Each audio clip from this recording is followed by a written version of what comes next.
মানুষ সামাজিক জীব। সমাজে বসবাস করতে হলে আমাদের অনেকের সঙ্গেই বিশ্বাস রাখতে হয়। তো আজ আমি সেই বিশ্বাস নিয়েই, বা আপনি কাউকে বিশ্বাস করতে যাবেন বা কারো উপর বিশ্বাস রাখবেন, সেই বিশ্বাস অর্জনের জন্য আপনাকে কিছু বিষয় লক্ষ্য রাখতে হবে। আজ আমি কাউকে বিশ্বাস করার পূর্বে একজন মানুষের 6টি বিষয় জানা খুবই জরুরি। সেই 6টি বিষয় নিয়ে আমি আজকে আলোচনা করতে চাচ্ছি। আপনি যদি কাউকে বিশ্বাস রাখেন, তাকে প্রথমত সময় দিতে হবে। আপনি তাড়াহুড়া করে তার উপর বিশ্বাস রাখতে পারবেন না। অবশ্যই আপনি তাকে সময় দিন। দ্বিতীয় পয়েন্ট আমাদের কাজকর্মের মিল। সে মুখে যা বলে বাস্তবে সেটি করে কিনা সেটি আপনাকে লক্ষ্য রাখতে হবে। বিশ্বাস অর্জনের জন্য এটি খুবই গুরুত্বপূর্ণ। তৃতীয়টি হচ্ছে আচরণ পর্যবেক্ষণ।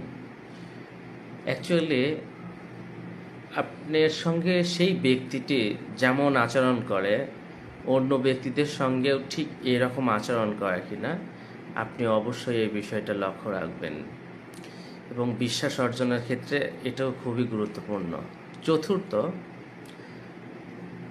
অতীতের বিশ্বাসভঙ্গের ইতিহাস রয়েছে কিনা তার, সেটি পর্যবেক্ষণ করা। এবং এটি আপনি আপনার পার্শ্ববর্তী বা বন্ধু বান্ধবের কাছ থেকে এটা জানতে পারেন যে যার প্রতি আপনি বিশ্বাস রাখতে যাচ্ছেন আসলে তার অতীত ইতিহাস বিশ্বাসভঙ্গতা বা বিশ্বাসঘাতকতা আছে কিনা।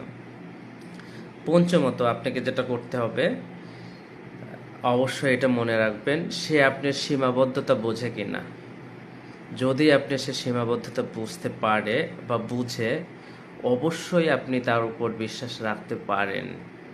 এবং আমরা শেষ পয়েন্টটা আলোচনা করব, এবং এটা খুবই গুরুত্বপূর্ণ, সেটি হচ্ছে তৃতীয় পক্ষের মতামত। আপনাকে কাউকে বিশ্বাস করার পূর্বে তৃতীয় পক্ষ, যেমন আপনার পরিবারের সদস্য, বন্ধু বা আত্মীয় স্বজনের কাছ থেকে আপনি এই বিষয়টা নিয়ে তার সঙ্গে আলোচনা করতে পারেন যে এই লোকটি আসলে বিশ্বাসযোগ্য কিনা।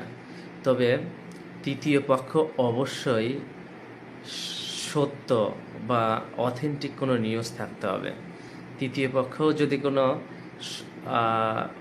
গরমেল বা সঠিক তথ্য না দেয়, এক্ষেত্রে আপনি অন্য কাছ থেকে পরামর্শ নেবেন। ধন্যবাদ সবাইকে।